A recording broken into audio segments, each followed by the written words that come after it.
like, subscribe, and leave a comment. Here's a review of WWE SmackDown the week commencing the 15th of September 2025. So Brock Lesnar comes out.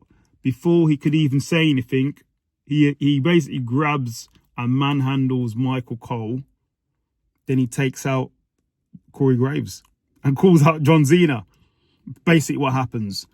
Then basically in the back, after all of that, Brock Lesnar's walking in the back and he tells Paul Heyman, we should talk.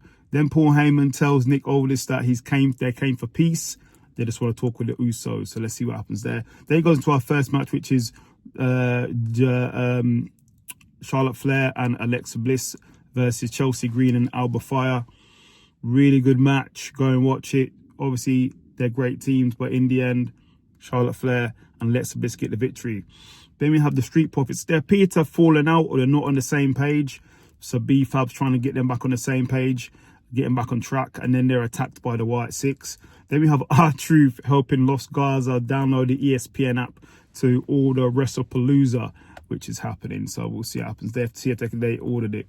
Then we have Fraction come out. They was meant to compete, but as they came out, Paul Heyman and the Vision basically just take them out and they started cutting a promo, and then Fraction wouldn't have it, so they started attacking them. Then Nick Aldis makes a tag team match. So that goes into Fraction versus the Vision.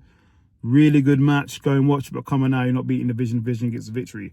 Then all the Usos call out the Vision after the match because they want to see him at WrestlePalooza. Then we have Nia Jax come out, basically started trashing the crowd, says she's sick of the women's division, says she's the alpha woman in the women's division, calls out Jay Cargill, calls herself the alpha, says Jay Cargill's not that good in the ring. And then Tiffany Stratton comes out, calls out Nia Jax, and then Jay Cargill comes out as well to attack Nia Jax. And then Nick Aldis makes a triple threat match for the World Women's Championship next week.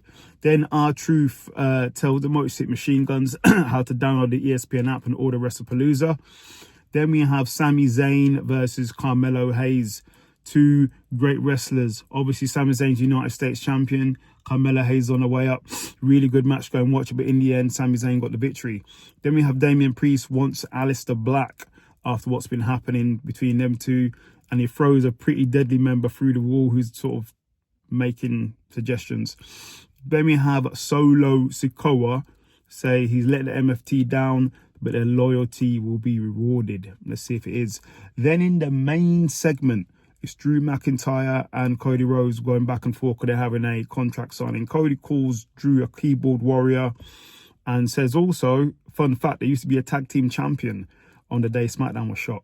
Then Drew calls Cody Rhodes a company guy, a corporate champion, and says the fans will eventually turn on him. We did see a little bit of that happen previously when he went against John Cena. Ouch. And in the end, they start brawling.